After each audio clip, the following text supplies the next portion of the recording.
Apache helicopters being armed in readiness for their first mission over Libya. They take off from HMS Ocean and head out to Braga. Their orders to help break the stalemate there. It was a successful mission.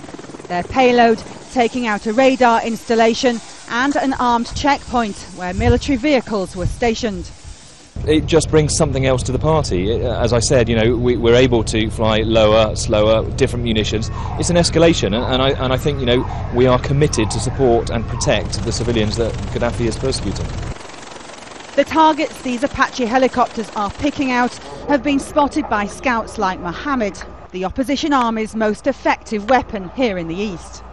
While his brigade is one of a number that make up the front line circling the east of Braga, Mohammed says he's routinely conducting scouting missions far west into enemy territory.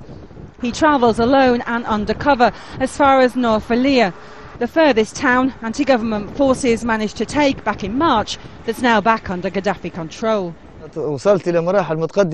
I reached a very advanced location. They want to kill me for that, but it means I have information about their positions and front line and the numbers of infantry and the types of vehicles. The intelligence he gathers is relayed directly to NATO and the coordinates given to the fighter jets. Mohammed tells me he also knows just what Gaddafi's men are leaving behind. These are what the scouts have been finding in and around the outskirts of Braga. Anti-personnel mines buried in the sand by Gaddafi's troops. These will leave a legacy that threatens to kill and maim civilians long after this war has ended. Government forces are just over the horizon from this base. They often pick up the Gaddafi soldiers' chatter on their radios. The officers tell us that 25 have surrendered over the past 2 weeks. They believe 80% of them are under 20 years old. In the no man's land between the two fronts, they've painted a phone number on rocks and planted a flag. It's a surrender hotline. There's one Gaddafi brigade which is called to say that if the rebels go into Braga near the beach, they're waiting to surrender. We don't know yet if we should trust this information.